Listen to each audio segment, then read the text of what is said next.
Good morning everyone. आज के इस पर्टिकुलर वीडियो लेक्चर में हम लोग यूनी जंक्शन ट्रांजिस्टर के बारे में डिस्कस करेंगे। ठीक है, तो फ्रेंड्स देखिए, यूनी जंक्शन ट्रांजिस्टर जो होता है, सबसे पहले हम उसका बेसिक सर्किट डायग्राम के बारे में देखते हैं। ठीक है, तो देखिए ये जो है बेसिक स्ट्रक्चर है यूनी जंक्शन ट्रांजिस्टर का। ठीक है, आप लोग इसमें देख सकते हैं कि यहाँ पे 3 टर्मिनल है। ठीक है, the first one is B1, the second one is B2 and the third one is E, that is emitter terminal. ठीक है, B1 means base 1, B2 means base 2 and E means emitter terminal. ठीक है, इसमें आप लोग देख सकते हैं कि जो पी टाइप मटेरियल है, ठीक है, यहाँ पे जो पी टाइप मटेरियल है वो बेसिकली जो है एन टाइप मटेरियल में क्या है, एम्बेडेड है। ठीक है, और यहाँ पे 2 रेसिस्टेंस है, the first one is RB1 and the second one is RB2। ठीक है, तो बेस 1 और बेस 2 के बीच में जो एरिया होता है वो सॉर्ट ऑफ रेसिस्टिव होता है और वो एज और रेसिस्टेंस बिहेव करता है। ठीक है, पॉइंट ए को हम लोग ईटा पॉइंट बोलते हैं। ठीक है, देखिए सिंबल जो बी है यहाँ पे बेसिकली जो है सिंबॉलिक रिप्रेजेंटेशन है। यहाँ पे आप लोग देख सकते हैं कि कुछ इस टाइप से जो होता है इसका सिंबॉलिक रिप्रेजेंटेशन होता है, जिसमें जो होता है B1 बेस 1 को शो करता है, B2 जो होता है बेस 2 को शो करता है और E जो होता है इमीटर टर्मिनल को शो करता है। ठीक है, देखिए उसके बारे में अब हम लोग जो है उसके बाद में जो है इक्विवेलेंट सर्किट के बारे में डिस्कस करते हैं। ठीक है, तो देखिए इक्विवेलेंट सर्किट में जो है सबसे पहले हम लोग यहाँ पे इक्विवेलेंट सर्किट ऑफ UJT को ड्रॉ किए हुए हैं। ठीक है, तो ये जो है RB1 रेसिस्टेंस है। ठीक है, और नीचे जो है यहाँ पे RB2 रेसिस्टेंस, ये जो हो गया हमारा RB1 रेसिस्टेंस हो गया। ठीक है, उसके बाद में ये मेरा हो गया बेस 2 टर्मिनल हो गया, ये मेरा बेस 1 टर्मिनल हो गया, ये जो हो गया इमीटर टर्मिनल हो गया। ठीक है, अब देखिए वहाँ जो पॉइंट ए था जिसको कि हम लोग ईटा पॉइंट बोल रहे थे, इमीटर टर्मिनल और ईटा पॉइंट जो बेसिकली ए पॉइंट था, ईटा पॉइंट था, उस दोनों के बीच का जो रेसिस्टेंस होता है एज जो होता है एज PN जंक्शन बिहेव करता है। ठीक है, तो देखिए यहाँ पे बेसिकली जो है अगर हम लोग देखें तो देखिए यहाँ पे जो बेस 1 और बेस 2 के बीच का जो रीजन है, यहाँ पे हम लोग एक वोल्टेज सोर्स जिसको कि V से नाम से दिए हुए हैं, इसको हम लोग कनेक्ट करते हैं। ठीक है, by keeping the base 2 as a positive and base 1 as a negative. ठीक है, उसके बाद में जो बेस 1 टर्मिनल है, ठीक है, और फिर जो इमीटर टर्मिनल है, ये दोनों के बीच में है जो है हम लोग एक वोल्टेज सोर्स को कनेक्ट करते हैं, which is basically denoted by V by keeping the emitter terminal positive and the base terminal as negative.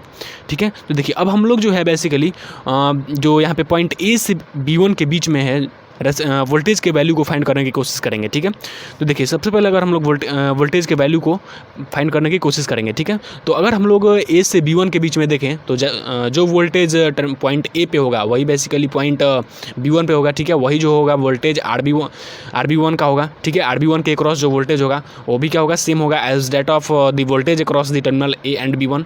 ठीक है, तो उसी के वैल्यू को सबसे पहले हम लोग को फाइंड करना है। ठीक है, तो देखिए सबसे पहले अगर हम लोग फाइंड करना चाहें तो सबसे पहले हम लोग जानते हैं कि वोल्टेज इज इक्वल टू क्या होता है, I/R होता है। ठीक है, तो देखिए रेसिस्टेंस का वैल्यू यहाँ पे मेरा क्या है, ठीक है, RB1 है। ठीक है, रेसिस्टेंस का वैल्यू मेरा क्या है, RB1 है।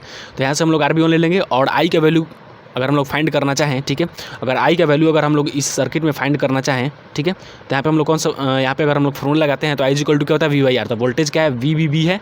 ठीक है, और रेसिस्टेंस टोटल क्या है, RB1 प्लस RB2 है। ठीक है, because both the resistance are in series. ठीक है, तो सिंपली वो हम लोग क्या करेंगे, उसको जोड़ देंगे। ठीक है, तो देखिए यहाँ पे हम लोग जो है बेसिकली वही चीज़ को किए हुए हैं कि वोल्टेज अक्रॉस अगर B1 टर्मिनल अगर हम लोग फाइंड करते हैं तो उसके क्रॉस जो रेसिस्टेंस है मेरा क्या है, RB1 है। ठीक है, इनटू जो मेरा करंट का वैल्यू है that is basically the ratio of voltage and overall resistance of the circuit.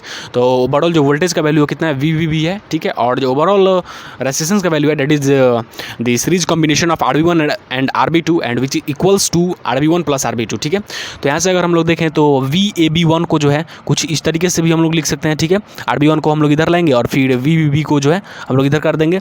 ठीक है, तो जो ये RB1 by RB1 plus RB2 का वैल्यू है, इसको हम लोग क्या कर रहे हैं, ईटा से डिनोट किए हुए हैं। ठीक है, ईटा इंटू VBB हम लोग लिख सकते हैं। ठीक है, तो ईटा को जो होता है बेसिकली हम लोग जो होता है stand of intrinsic stand of ratio बोलते हैं। ठीक है, और ईटा का जो वैल्यू होता है basically RB1 by RB1 plus RB2 होता है। ठीक है, और इसका जो टिपिकल वैल्यू जो होता है 0.51 से 0.82 के बीच में लाई करता है। ठीक है, वही जो वैल्यू है RB1 प्लस RB2 का, इसको जो होता है हम लोग इंटरबेस रेसिस्टेंस बोलते हैं। ठीक है, और इसका जो वैल्यू होता है 5 to 10 किलो ओम होता है।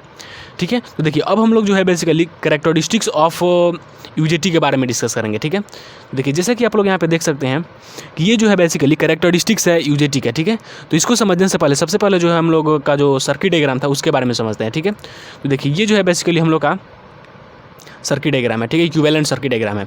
देखिए यहाँ पे जो वोल्टेज सोर्स है VE, ठीक है, अगर हम लोग जो टर्मिनल E है, ठीक है, इमीटर टर्मिनल है, वहाँ पे अगर हम लोग वोल्टेज बोले तो यहाँ पे कौन सा वोल्टेज है, तो यहाँ पे मेरा जो वोल्टेज है क्या है, VE है। ठीक है, वही अगर हम लोग बात करते हैं पॉइंट ए पे, डेट इज़ ईटा पॉइंट पे अगर हम लोग बात करते हैं तो यहाँ पे जो वोल्टेज का वैल्यू है क्या है, NVV है, ठीक है, NVV है, जो कि हम लोग अभी वैल्यू को फाइंड किए हुए हैं, ठीक है। यहाँ पे अगर हम लोग यहाँ पे भी अगर वोल्टेज के वैल्यू को फाइंड करते हैं, ये क्या होगा, NVV होगा, ठीक। मीन्स की रेसिस्टेंस RB1 के अक्रॉस जो मेरा वोल्टेज का वैल्यू होगा क्या होगा, N ईटा VV होगा, ठीक है।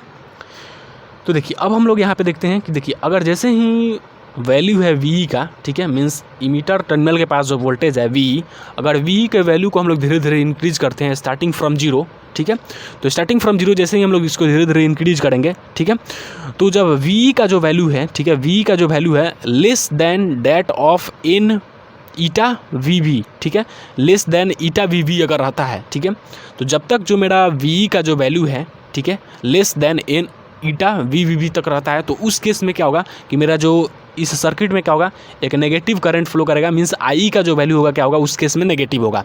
और उस केस में जो है, चूँकि यहाँ पे आप देख सकते हैं कि जब यहाँ पे वोल्टेज का वैल्यू लेस देन होगा, यहाँ पे ज़्यादा होगा, तो उस केस में क्या होगा कि ये जो मेरा डायोड है बेसिकली रिवर्स बायस हो जाएगा। रिवर्स बायस होने के कारण क्या होगा, इसमें एक नेगेटिव करंट फ्लो करेगा, ठीक है, और उस केस में क्या होगा कि मेरा जो यहाँ पे करंट फ्लो कर रहा है आई, उसका वैल्यू क्या रहेगा, बेसिकली नेगेटिव रहेगा। तो नेगेटिव रहेगा तो देखिए ये जो मेरा VI कैरेक्टरिस्टिक्स है UJT का, ठीक है, तो जो नेगेटिव करंट फ्लो कर रहा है when the value of V is less than that of eta BVV, तो उस केस उस पार्ट को जो है हम लोग PS ऑफ द ग्राफ से शो किए हुए हैं, ठीक है।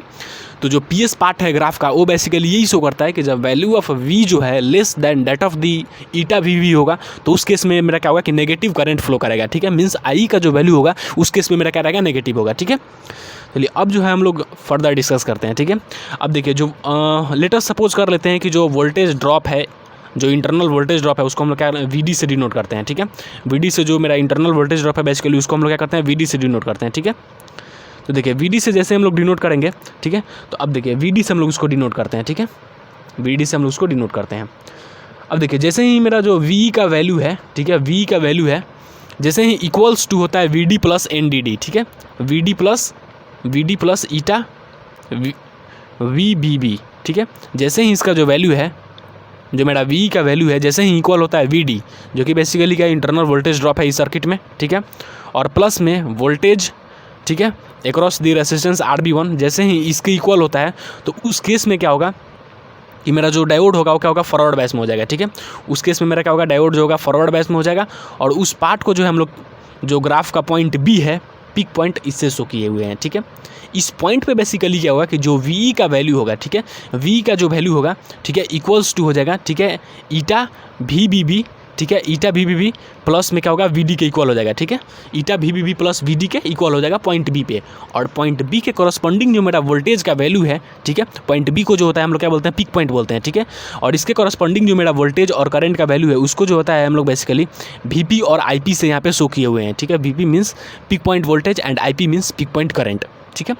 अब देखिए उसके बाद जैसे ही मेरा जो वोल्टेज का जो वैल्यू है, ठीक है, जैसे ही मेरा जो वोल्टेज का वैल्यू है जैसे ही यहाँ से इंक्रीज करता है, ठीक है, जैसे कि आप लोग यहाँ पे देख सकते हैं, ठीक है, तो यहाँ पे हम लोग जो बेसिकली पॉइंट B है वहाँ पे हम लोग शो कर दिए, ठीक है।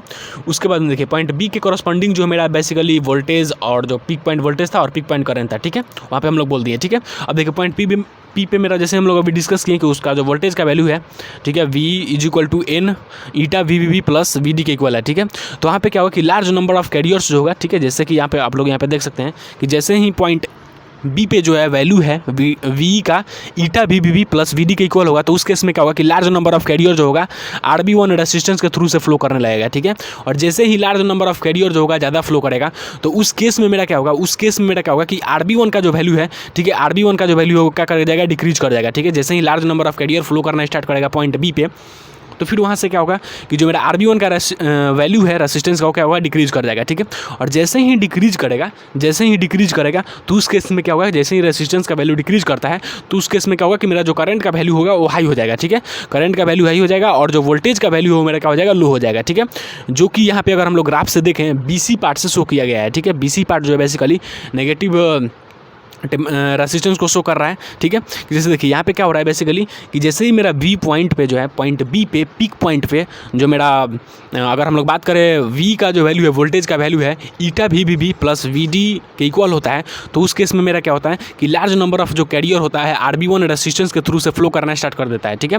और जैसे ही फ्लो करना स्टार्ट करता है, ठीक है, तो जैसे ही फ्लो करना स्टार्ट करता है तो उस केस में क्या होता है कि मेरा जो ये RB1 रेसिस्टेंस है इसका वैल्यू क्या होता है, डिक्रीज कर जाता है, ठीक है। और जैसे ही डिक्रीज करता है तो इसके थ्रू से जो करंट का वैल्यू होता है वो इंक्रीज कर जाता है और वोल्टेज का वैल्यू क्या करता है, डिक्रीज कर जाता है, ठीक है, जो कि BC part of the graph से हम लोग देख सकते हैं, ठीक है। तो इस केस में मेरा क्या है कि करंट का वैल्यू इंक्रीज कर रहा है, लेकिन जो वोल्टेज का वैल्यू हो क्या कर रहा है, डिक्रीज कर रहा है, ठीक है। तो यहाँ पर हम लोग बेसिकली देख लिए, ठीक है। अब देखिए, अब जो मैक्सिमम जो वोल्टेज का वैल्यू डिक्रीज होगा, ठीक है, वो जो होगा पॉइंट C तक होगा, ठीक है। इसके बाद में मेरा सैचुरेशन रीजन आ जाएगा और इसके बाद में जो है मेरा फर्दर वोल्टेज का वैल्यू डिक्रीज नहीं होगा, ठीक है। तो इस पॉइंट को हम लोग क्या बोलते हैं, इस पॉइंट को हम लोग जो बोलते हैं वैली पॉइंट बोलते हैं, ठीक है। और इसके करस्पॉन्डिंग जो मेरा वोल्टेज है और करंट है उसको हम लोग क्या बोलते हैं, वैली वोल्टेज बोलते हैं और वैली करंट बोलते हैं, ठीक है। तो यहाँ पर हम लोग बेसिकली डिस्कस कर लिए, ठीक है।